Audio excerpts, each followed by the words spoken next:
Right, this is part two of my review of Celestial Toy. I did it just then, but I filmed it in the wrong direction, so you couldn't see me face. You didn't see me face. You're interested in seeing, having a look at the contents of Celestial Toyroom magazine, aren't you?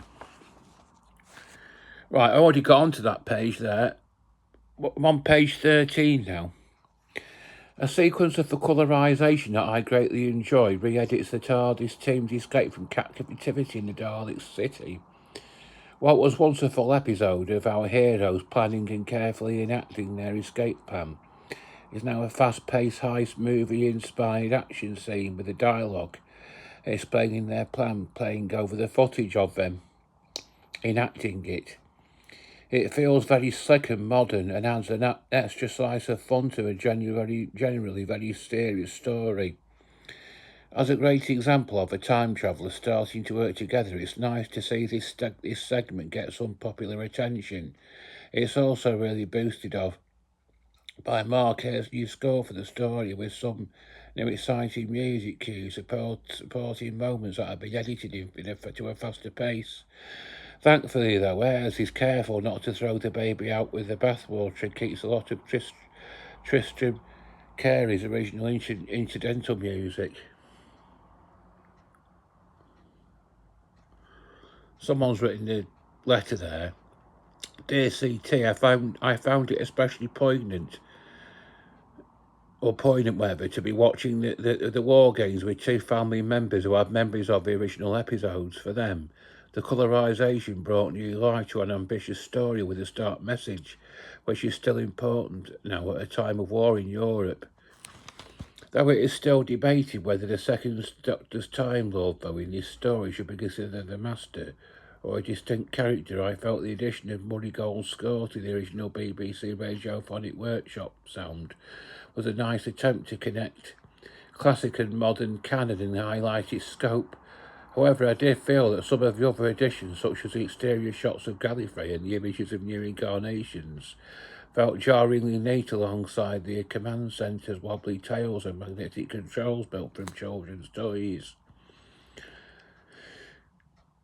The technological leaps made since the War Games' first broadcast culminated in the new regeneration scene.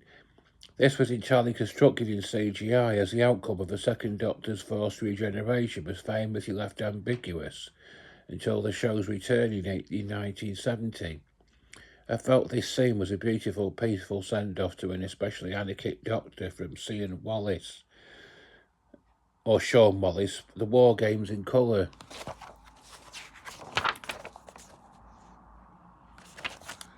There's Patrick Troughton there, who played the second Doctor. He was also in the film The Omen. Apparently, truly remarkable. All the colours of the rainbow. Harry Jones shares his thoughts on the second Doctor's final adventure. If you put disc 3 of the 2009 DVD release of the War Games into your DVD player, there's an interesting documentary called Shades of Grey exploring the black and white era of Doctor Who. The documentary's narrator comments that this monochrome era in the 1960s had its own unique look and feel, which is certainly true. A lot of black and white TV was produced like a piece of theatre, being filmed live at times during its earlier years and having its own distinctive atmosphere. So why interfere with its uniqueness? Well, now, no doubt the primary argument is that the colourisations opened up 1960s Doctor Who to a younger audience or casual fans who may be put off by black and white. This argument has appeared in Doctor Who magazine's interview with the production team behind the colorisation in issue 612. I was born in 1998, and I can say, although I haven't conducted a survey, the vast majority of my peers will probably be put off by black and white television. In fact, I sat down a few years ago with a friend to watch Robert Eggers' 2019 film, The Lighthouse, a horror film artistically shot in black and white. He gave up before the film ended, mostly due to its lack of colour. There's no doubt that there is a particular artistry to monochrome that should be preserved and recognised. Whether in black or white and white or otherwise, it's still the war games. I'll tell you a bit about the war games. I used to have it on VHS video. It's what it is. I can't remember the story too much about the story, but at the end of it,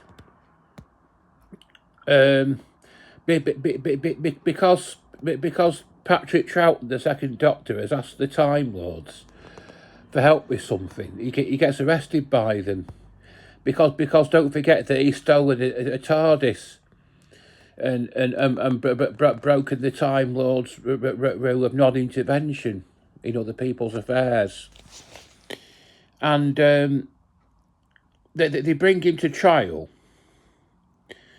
and as a disciplinary measure for the crimes that he's committed, what they do, they change his appearance for the second time and exile him to Earth in the 20th century.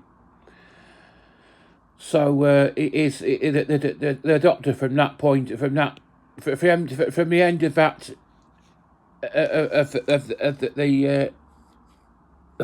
because I think it was more involved in 3 parts. From the end of the final episode of the War Games, the Doctor is no longer played by Patrick Troughton, and when the series was brought back in 1970, the following year, the Doctor was played by John Pertwee, and he's exiled to Earth in the 20th century, and he can't and he can't leave that time period. But but Patrick Troughton actually reprised his role as a Doctor in 1970, in a special 1973 10th anniversary special called The Three Doctors, where the first 3 actors to play the Doctor, William Hartnell, Patrick Troughton, and John Pertwee, were all brought together in the TARDIS. So anyway, let's get on to the contents of. We're not talking about the contents of the War Games. We're talking about this Celestial Toyroom magazine. Rich Tipple, A Colourful Career. 2 of the most important stories of the 1960s can now be experienced in colour for the first time, thanks to a dedicated team of artists. They're led by Rich Tipple, who spoke to CT about the recent colourisations. Hi Rich, and thanks for speaking to CT. Let's start at the beginning. How did you first get into Doctor Who? My dad first got me into Doctor Who. I was in HMV with him a long time ago, and he bought the double VHS box set of The Dalek Invasion of Earth. We got it home and watched it, and I was absolutely spellbound. William Hartnell was the first Doctor Who that I saw, and I absolutely loved it. I've always stayed with the show, whether that was watching all the UK gold repeats or saving up as much pocket money as I could to buy the VHS stories. That love for the show has stayed with me as I got older and developed my career. What do you think of black and white Doctor Who? Because I started with the show in black and white, I've never had an issue with the colour scheme of the episodes. It was a lovely bonus when John Pertwee arrived. See, I've led up to this, haven't I? But by talking about the John Pertwee arrived in colour, but it wasn't a barrier for me. At 38, I find watching Doctor Who in black and white absolutely fine, because I'm swept away by the stories and the performances. The issue came when I wanted to share this with other people. A lot of them, not everyone, but there were people who wouldn't even look at